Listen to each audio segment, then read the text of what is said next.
আসসালামু আলাইকুম। ওয়ালাইকুম আসসালাম ওয়া রাহমাতুল্লাহি ওয়া বারাকাতুহু। ভাই ভালো আছেন আপনি? হ্যাঁ, আলহামদুলিল্লাহ, আল্লাহ পাক খুব ভালো রাখছে। কত বছর বয়স আপনার?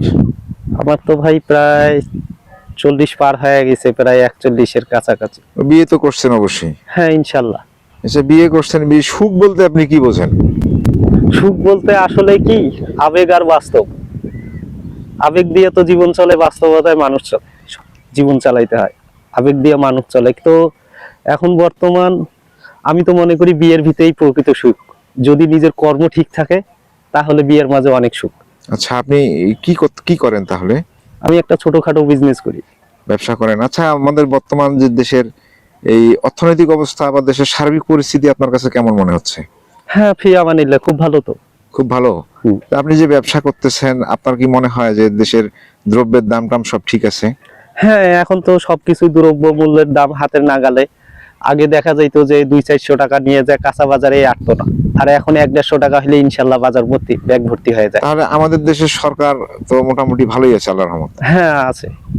আচ্ছা, আর একটা প্রশ্ন করতাম আপনাকে, সেটা হচ্ছে যে যদিও ঠিক হচ্ছে কিনা জানি না, যে দেশে তো আমরা ওই গণভোট বা গত 12ই ফেব্রুয়ারি নির্বাচনের সময় গণভোট অনুষ্ঠিত হয়েছিল।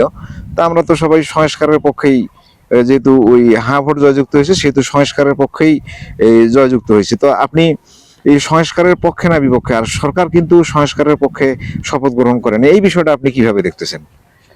না, আমি যেটা যতটুকু আর কি, রাজনীতি তো আমি বুঝি না তেমন একটা, তবে তারপরেও যতটুকু বুঝি, মাননীয় প্রধানমন্ত্রী তারেক রহমান উনি 31 দফার ভেতর জুলাই সনদ বাস্তবায়নের আছে। হ্যাঁ, তো ইনশাল্লাহ আশা করি হয়তো উনি যে কোনো পরিস্থিতি হোক, যে কোনো কারণে হোক, হয়তো শপথ গ্রহণ করে নাই, তবে আমাদের মাননীয় প্রধানমন্ত্রী তারেক রহমান এটার ব্যাপারে আগামীতে ইনশাল্লাহ অবশ্যই ভেবে দেখবেন। তিনি খুব জ্ঞানী মানুষ এবং তার ব্রেন বুদ্ধি মেধা শক্তি অনেক প্রখর। সে অবশ্যই যে কোনো সিদ্ধান্ত নিলে খারাপ নেবেন। আচ্ছা, আপনার ছেলে মেয়ে কজন? আমার ছেলে মেয়ে 3 মেয়ে 1 ছেলে, ছেলে বিয়ে- মেয়ে 4 জন। আচ্ছা, বিয়ে শাদী দিছেন কাউরে? একজনকারই দিছি, বড় তাই মেয়ের নাকি? বিয়ে দিছি। বড় মেয়ের বিয়েও দিছেন? জি। ও আচ্ছা, তাহলে এই হচ্ছে দেশের অবস্থা। আপনার কাছে বেশ ভালোই মনে হচ্ছে হ্যাঁ, নাকি? আমার কাছে দেশের অবস্থা ভালো আচ্ছা, মনে এই আমাদের এই সরকারের কাছে বর্তমান যে দেশের সরকার মোহাম্মদ তারেক রহমান, এনার কাছে আপনার কোনো আশা প্রত্যাশা আছে কিনা? কোনো আশা আমার করেন আশা কি? প্রত্যাশা বলতে কি, আমরা বিগত পূর্বে যা দেখছি, হ্যাঁ, বিশৃঙ্খলা, আইনের শাসন নাই, সঠিক আইনের শাসন নাই, ফির মনে করেন মানুষের নিরাপত্তা নাই। এখন বর্তমান দেশে 2টা প্রধান দল, একটা হইলো বিরোধী দল জামাত, আর একটা হইলো মনে করেন বিএনপি। তো আমার কাছে দুইজনেই বেস্ট মনে হয়। এরা যদি দুইজনে কাঁধে কাঁধ মিলিয়ে যদি দেশটা চালায়, তা আমরা আশা করি যে দেশের মানুষের এবং এই রাজ্যের মানুষের ভালো হবে। আচ্ছা, তো এটা আপনি আশা করেন সরকারের কাছে নাকি? সরকারের কাছে যে বিবাদ বিশৃঙ্খলা না করিয়া মিলিয়ে ঝিলে যাতে চালায়, দেশের লোকের যাতে ক্ষতি না হয়, সবাই যাতে আমরা ভালো থাকতে পারি, বউ বাচ্চা নিয়ে সবাই যেন নিরাপদে থাকতে পারি। হ্যাঁ, আর মাদকটাকে 0 পয়েন্টে আনার ব্যবস্থা যাতে করে, তাহলে দেশটা আরো ভালো হবে। আচ্ছা, আর একটা প্রশ্ন করতাম আপনাকে, সেটা হচ্ছে যে এই যে আপনার বয়স, আপনি বলতেছেন 41 বছর বয়স।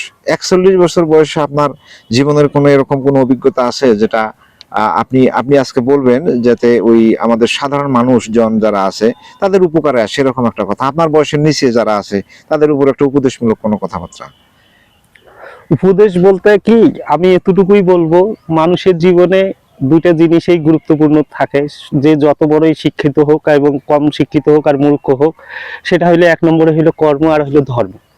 আচ্ছা। আমি ছোটদের উদ্দেশ্যে এতটুকুই বলবো, যদি কর্ম ভালো থাকে ইনশাল্লাহ তার সবকিছুই ভালো থাকবে। আর ছোটদেরকে এটাই বলবো, নেশা জুয়া এদের প্রতি আসক্ত না হয়, কর্মের প্রতি আসক্ত হলে তাই মনে হয় বুঝি জেনারেলটা অনেক ভালো থাকবে। আচ্ছা, আপনাকে অনেক ধন্যবাদ ভাই, আপনার এই মূল্যবান বক্তব্য দেওয়ার জন্য। আপনি ভালো থাকবেন। আসসালামু আলাইকুম। ওয়ালাইকুম আসসালাম ওয়া রাহমাতুল্লাহ। আপনিও ভালো থাকবেন। জি।